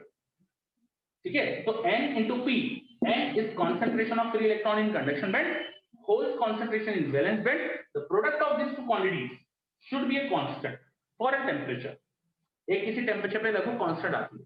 आप यहाँ पे अगर होल का कॉन्सेंट्रेशन बढ़ा रहे हो ना, तो कंडक्शन बैंड के इलेक्ट्रॉन का कॉन्सेंट्रेशन बढ़ जाए, कम हो जाएगा। आपने इसको 10⁵ टाइम बढ़ाया तो 10⁵ कम हो जाएगा। ये चीज समझ में आई? Yes, sir. Okay. This equation is called mass action law. Mass action law. This equation is known as mass action law. तो आपको मास एक्शन लॉ भी पता होना चाहिए। एक का कॉन्सेंट्रेशन बढ़ाया, दूसरे का कम हो गया। अभी होल का बढ़ाया तो इलेक्ट्रॉन का कम हो गया। चलिए, तो ये पहले पूरा पी टाइप सेमीकंडक्टर पढ़ा, उसमें क्या क्या होता है सब पढ़ा।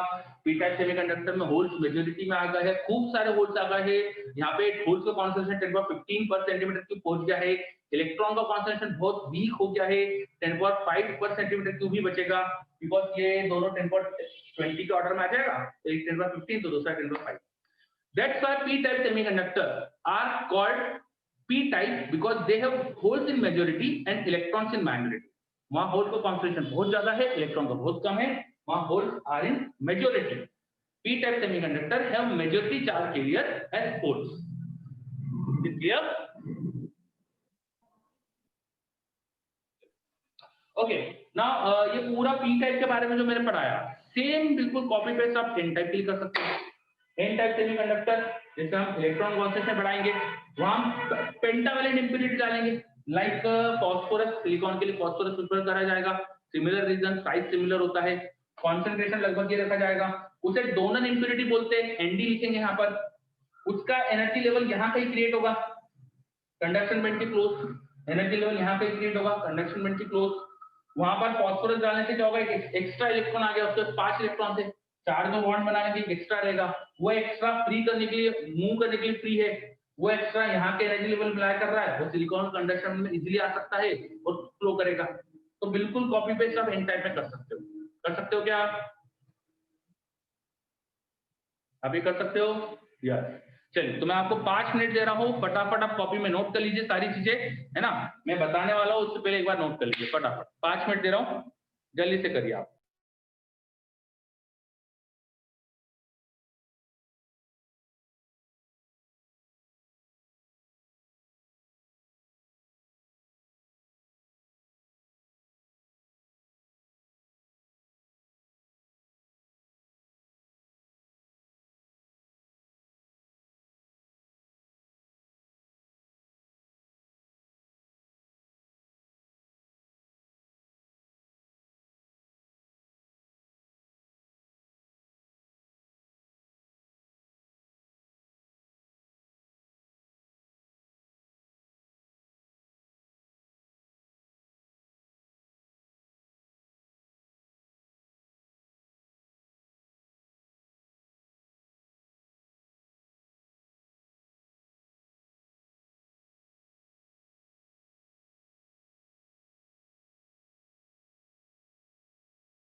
चलिए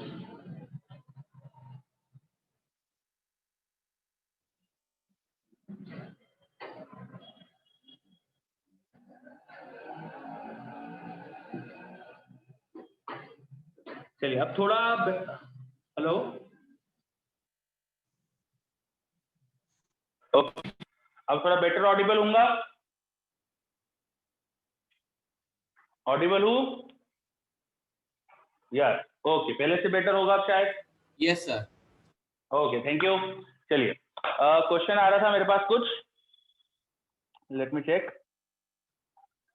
how conduction increases in P type by doping. Okay, how conduction increases in P type by doping. ठीक है, कंडक्शन क्यों इंक्रीज कर जाता है पी टाइप या डोपिंग में। देखिए यहाँ पे सिंपल सी बात है, हमने कैरियर कॉन्सेंट्रेशन बढ़ा दिया ना, जहां पहले केवल 10.10 होल्स और 10.10 पर सेंटीमीटर क्यूब इलेक्ट्रॉन्स अवेलेबल थे, हम वहां अकेले होल्स का कॉन्सेंट्रेशन ही 10.15 हो गया। पहले मान लीजिए दोनों की कंडक्टिविटी इक्वल है, मान लीजिए, तो दोनों की वजह से जो कंडक्शन होगा वो 10.10 की कॉन्सेंट्रेशन की वजह से आ रहा है। अब किसी एक की वजह से कंडक्टिविटी जो आ रही है वो 10.15 की कॉन्सेंट्रेशन से आ रही है, तो पहले के कंपेयर में 10.5 टाइम कॉन्सेंट्रेशन है, तो पहले के कंपेयर में 10.5 टाइम कंडक्टिविटी हो जाएगी किसी एक चीज की। समझ में आ रहा है ये? Yes sir. है ना? दैट्स, हाँ बोलिए सर। लेकिन ये जो इक्वेशन मास एक्शन लॉ जो लिखा है उसके हिसाब से तो फिर इलेक्ट्रॉन का फ्लो तो डिक्रीज हो गया। बिल्कुल सही, डिक्रीज हो गया, इलेक्ट्रॉन का फ्लो डिक्रीज हो गया। मान लो 0 हो गया, लेट्स अज्यूम कि इलेक्ट्रॉन है ही नहीं वहां, स्टिल किसी एक कैरियर की कंडक्टिविटी ही 10.5 टाइम बढ़ गई है, तो दूसरे की ऐड ना भी करो तो भी पहले के कंपेयर में, पहले 2 की ऐड हो रही थी तो 2 टाइम्स ऑफ 10.10 थी, ठीक है, 10.10 प्लस 10.10 मतलब 2 टाइम्स ऑफ 10.10, और अब एक अकेले की 10.5 टाइम बढ़ी है। Okay sir. हाँ, है ना? तो कैरियर कॉन्सेंट्रेशन बहुत बढ़ने की वजह से कंडक्टिविटी काफी बढ़ जाती है, पहले के कंपेयर में 10.5 टाइम्स करीब करीब कंडक्टिविटी बढ़ जाती है। चलिए, इज इट क्लियर?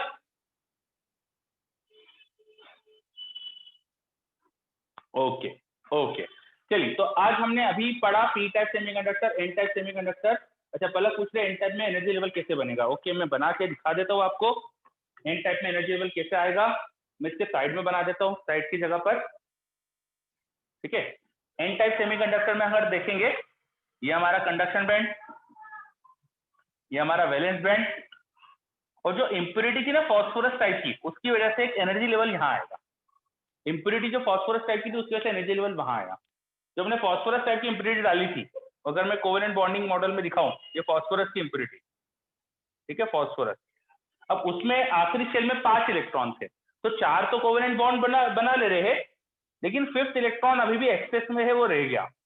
और ये जो 5th इलेक्ट्रॉन है, यू कैन थिंक ये उसके एनर्जी लेवल में था, ये फॉस्फोरस के एनर्जी लेवल में था। ये फॉस्फोरस के एनर्जी लेवल में एक एक इलेक्ट्रॉन एक एक फॉस्फोरस एटम की वजह से है, और ये बिकॉज कंडक्शन इनकी क्लोज है, तो थोड़ा ही टेम्परेचर इसको अगर मिल जाए तो ये इजीली सिलिकॉन के कंडक्शन में आ सकता है, और रूम टेम्परेचर पे आकर तो सारे ही ये इलेक्ट्रॉन फॉस्फोरस के सिलिकॉन के कंडक्शन में आ जाते हैं। तो सिलिकॉन के कंडक्शन में ये इलेक्ट्रॉन सिलिकॉन के कंडक्शन में आ गया, तो पूरे क्रिस्टल के अंदर इजीली घूम सकता है, फ्री, है ना? तो इसलिए कंडक्शन बैंड में इलेक्ट्रॉन का कॉन्सेंट्रेशन उतना ही करीब हो जाएगा जितना फॉस्फोरस का डालेंगे। तो फॉस्फोरस का कॉन्सेंट्रेशन वहां अपन एनडी से रिप्रेजेंट करते हैं, because it is donating electron to conduction band. D लगाया for donation of electron to conduction band, that's why इस इंप्योरिटी लेवल को डोनर इंप्योरिटी लेवल भी बोलते हैं, donor impurity level. And concentration of phosphorus को donor impurity concentration भी कहा जाता है। तो डोनर इंप्योरिटी का जो कॉन्सेंट्रेशन होगा उतने इलेक्ट्रॉन कंडक्शन में आ जाएंगे। Is it clear? सर, हाँ बोलिए। सर सिमेट्री के हिसाब से होल यहाँ पे डिक्रीज होने चाहिए। बिल्कुल सही, इन तो एन वो टाइप कैसे हो रहा सेमीकंडक्टर है? होल डिक्रीज हो जाएंगे, बिल्कुल सही। तो वो कैसे हो रहा है? वो होल कैसे हो रहा है? decrease जब हो? इलेक्ट्रॉन खूब सारा आ गया कंडक्शन बैंड में, अब वैलेंस बैंड से कंडक्शन बैंड इलेक्ट्रॉन जाने का जो रेट है वो डिक्रीज हो जाता है। वैलेंस बैंड से कंडक्शन बैंड इलेक्ट्रॉन जाने का रेट डिक्रीज हो जाता है, बिकॉज पहले से पॉपुलर से काफी वो कंडक्शन बैंड। सेकेंड थिंग, कोई इलेक्ट्रॉन आ भी गया तो वो ऊपर क्योंकि खूब सारे इलेक्ट्रॉन है तो उनका नीचे आने का रेट बढ़ जाता है ओके ना? सर। लाइक केमिकल इक्विलिब्रियम, अगर आपने प्रोडक्ट का कॉन्सेंट्रेशन बढ़ा दिया है तो रिएक्शन पीछे की डायरेक्शन में ज्यादा हो जाती है, ऐसा कुछ होता है ना, उस टाइप से। Clear? Yes sir. Okay, so this was P type N type semiconductor, उनका अपन ने सीधे डिस्कस करी। ओके, इंट्रिंसिक एक्सट्रिंसिक सेमीकंडक्टर क्या होते हैं ये भी बात करी अपन ने। मेटल, सेमीकंडक्टर, इंसुलेटर, इनको एनर्जी बैंड थ्योरी के बेसिस पे डिस्टिंक्ट करा अपन ने। सिलिकॉन क्रिस्टल में देखा कि 0 टेम्परेचर के आसपास, 0 केल्विन के आसपास, बहुत ही लो टेम्परेचर पे वो इंसुलेटर होगा।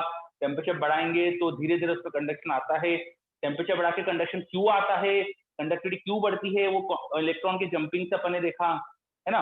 अच्छा, इलेक्ट्रॉन का वैलेंस बैंड से ऊपर जाना, कंडक्शन बैंड, इससे एक होल क्रिएट होता है, एक इलेक्ट्रॉन क्रिएट होता है। इस प्रोसेस को बोलते हैं electron hole pair generation, electron hole pair generation. और ऊपर का इलेक्ट्रॉन नीचे आता है कंडक्शन बैंड का, जब वैलेंस बैंड में आता है तो इस प्रोसेस को बोलते हैं इलेक्ट्रॉन होल पेयर रिकॉम्बिनेशन। तो जनरेशन, रिकॉम्बिनेशन दोनों चलते रहता है और दोनों का इक्विलिब्रियम कॉन्सेंट्रेशन होता है। चलिए, पर ने कोई डाउट पूछा है, एक minute. In both type of semiconductor, if conduction is increasing in both, then what are the differences in their application? अच्छा क्वेश्चन है। दोनों सेमीकंडक्टर में कंडक्शन तो बढ़ ही रहा है, एप्लीकेशन में डिफरेंस क्या है? तो एन टाइप पी टाइप को मिलाकर कुछ स्पेशल चीजें हो जाती है, वो पढ़ेंगे अपन पीएन जंक्शन में। हम इसका अगली चीज पढ़ने वाले पीएन जंक्शन, और वो थोड़ा बड़ा टॉपिक है, तो मैं सोच रहा हूँ अब 10 मिनट करीब बचे हैं, तो आज नहीं करते, नेक्स्ट क्लास में करेंगे उसे। वो बहुत इंपॉर्टेंट चीज है, उसके बेसिस पे हम आगे की सारी चीज समझ सकते हैं। और वो नहीं समझा पीएन जंक्शन तो आगे कुछ भी समझ नहीं आएगा, ठीक है। तो पीएन जंक्शन हम अच्छे से समझेंगे अगली क्लास में कि क्या क्या होता है। जैसे P type semiconductor, N type semiconductor एक साथ हम एक सेमीकंडक्टर के ब्लॉक में बना देते हैं, वो चीज पढ़ने वाले नेक्स्ट क्लास में हम। और एन सेमीकंडक्टर में कंडक्टिविटी थोड़ी ज्यादा आती है क्योंकि मोबिलिटी ऑफ इलेक्ट्रॉन ज्यादा होती है। मैंने थोड़ा बताया था पहले एक पॉइंट कि इलेक्ट्रॉन्स की मोबिलिटी, जो कंडक्शन के इलेक्ट्रॉन्स की मोबिलिटी ज्यादा आती है। तो एक डिफरेंस होता है प्योर एन में कि एन की मोबिलिटी थोड़ी ज्यादा आती है। फिर एक और चीज बता देता हूं, आपने हॉल इफेक्ट सुना है क्या? Hall effect, hall effect EMI में पढ़ा होगा, ऋषित बता रहा है ईएमआई में पढ़ा है, यस, है ना, ईएमआई चैप्टर में पढ़ाते हैं हॉल इफेक्ट, ठीक है, एससीबी में दिया है। हॉल इफेक्ट अच्छे से आना चाहिए बच्चों। Hall effect is very important, hall effect is very important in semiconductor physics. Hall effect में जो पोटेंशियल डिफरेंस, अब हॉल इफेक्ट क्या होता है थोड़ा आइडिया दे देता हूं। अगर एक कंडक्टर जिसमें करंट फ्लो हो रहा है, एक कंडक्टर लिया मैंने, ये कोई कंडक्टर की रॉड ले ली मैंने जिसमें करंट फ्लो हो रहा है, इसको मैंने मैग्नेटिक फील्ड में रख दिया। ये कंडक्टर की रॉड है, it is carrying some current, मान लीजिए इधर करंट है, और करंट की डायरेक्शन के परपेंडिकुलर मैंने मैग्नेटिक फील्ड लगा दी, करंट की डायरेक्शन के परपेंडिकुलर मैंने मैग्नेटिक फील्ड लगा दी। तो वो प्लेन, इसके वो प्लेन जो इन दोनों की ही परपेंडिकुलर है, आई और बी दोनों की परपेंडिकुलर जो प्लेन है, जैसे अभी के डायग्राम में जो फ्रंट और जो बैक का प्लेन होगा, है ना, मैं दिखाऊं अगर, तो ये वाला जो प्लेन है विच इज इन फ्रंट, ये प्लेन जो फ्रंट में है, और जो पीछे वाला प्लेन है ये, ठीक है, जिसकी हमने एक साइड ये डॉटेड दिखाई थी ये, और इधर की साइड भी डॉटेड दिखाई थी। ये जो प्लेन्स होते हैं ना फ्रंट और बैक वाले, जो करंट और मैग्नेटिक फील्ड दोनों के परपेंडिकुलर है, इनमें ईएमएफ आ जाता है, इनमें पोटेंशियल डिफरेंस जनरेट होता है, इनमें कुछ पोटेंशियल डिफरेंस है। अगर मैं यहाँ पर एक पोटेंशियल का ईएमएफ मेजर करने के लिए वोल्ट मीटर लगा दूं, एक वोल्ट मीटर लगा दिया मैंने इस तरह से between the front end the back plane, आपको डायग्राम दिख रहा होगा शायद, मैंने वो वोल्ट मीटर लगाया, थोड़ा अच्छे से लगाता हूँ इस तरह से। वोल्ट मीटर का एक टर्मिनल मैंने इधर फ्रंट वाले प्लेन पे जोड़ा है, दूसरा टर्मिनल पीछे वाले टर्मिनल पे, पीछे वाले फेस पे जोड़ा है, तो इस वोल्ट मीटर में पोटेंशियल डिफरेंस दिखता है। This is hall effect, the generation of potential difference between the parallel faces which are perpendicular to both direction of current and magnetic field. This generation of potential difference is called Hall effect. And ये जो potential difference आता है, इसकी direction depend करती है किस type का charge particle वहां फ्लो कर रहा था। अगर इलेक्ट्रॉन्स का फ्लो है तो अलग तरह का पोटेंशियल डिफरेंस आता है, ठीक है, होल्स का फ्लो होता है तो अलग तरह का आता है। P type semiconductor, N type semiconductor में डिस्टिंक्शन का एक बहुत बड़ा तरीका होता है। पी टाइप सेमीकंडक्टर में पोटेंशियल डिफरेंस की डायरेक्शन अलग होती है और एन टाइप में अलग होती है। Is it clear? या मेटल्स के अंदर ये कंफर्म करना है आपको कि उसके अंदर इलेक्ट्रॉन से फ्लो करते हैं, तो वहां पे इस तरह से हॉल इफेक्ट का पोटेंशियल डिफरेंस की डायरेक्शन क्या है वो देखकर पता कर सकते हैं अपन। चलिए, तो हॉल इफेक्ट इंपॉर्टेंट चीज होती है सेमीकंडक्टर में। ओके, और कोई डाउट किसी बच्चे को? अभी मास सेक्शन लॉ और बता देता हूँ फिर से, मास सेक्शन लॉ क्या था बता देता हूँ, ठीक है। वैलेंस बैंड में होल्स का कॉन्सेंट्रेशन अगर किसी तरह से बढ़ा दिया तो वैलेंस बैंड से इलेक्ट्रॉन जो कंडक्शन में जाते हैं उनका कॉन्सेंट्रेशन कम हो जाता है, इलेक्ट्रॉन का कॉन्सेंट्रेशन कंडक्शन में कम हो जाता है। तो P बढ़ाओ तो N कम हो जाता है, N बढ़ाओ तो P कम हो जाता है, इनका प्रोडक्ट कांस्टेंट आता है। This is called mass action law. Mass action law ऐसे बोलते हैं। आपको ऐसे याद रखना है कि अगर मैं वैलेंस बैंड में होल्स बढ़ा दूं किसी तरीके से तो कंडक्शन बैंड में फ्री इलेक्ट्रॉन का कॉन्सेंट्रेशन कम हो जाएगा, और अगर कंडक्शन बैंड में फ्री इलेक्ट्रॉन का कॉन्सेंट्रेशन बढ़ा दे तो वैलेंस बैंड में होल का कॉन्सेंट्रेशन कम हो जाएगा। This is mass action law, दोनों का प्रोडक्ट कांस्टेंट आता है। क्लियर? इसका रीजन वही है कि एक जगह कॉन्सेंट्रेशन बढ़ाओ, जैसे होल बढ़ा दिए तो इलेक्ट्रॉन के ऊपर जाने का रेट कम हो गया और ऊपर से नीचे आने का रेट बढ़ गया, इसलिए ऊपर कॉन्सेंट्रेशन कम हो जाएगा, है ना। रीजन दूसरे का भी यही है, अगर ऊपर इलेक्ट्रॉन कॉन्सेंट्रेशन बढ़ा दिया तो नीचे से ऊपर जाने का रेट कम हो गया और ऊपर से नीचे आने का जो इलेक्ट्रॉन खूब सारे नीचे आ सकते हैं तो वैलेंस बैंड में होल्स कम हो जाएंगे। तो कोई भी एक बढ़ाओ तो दूसरा ऑटोमेटिक कम हो जाएगा। केमिकल इक्विलिब्रियम टाइप का आप देख सकते हैं। चलिए सर, तो कंडक्टिविटी इंक्रीज और ये लॉ कॉन्ट्राडिक्टरी नहीं है? नहीं, क्यों कॉन्ट्राडिक्टरी है? आपको ऐसा क्यों लग रहा है कॉन्ट्राडिक्टरी दोनों? बताइए।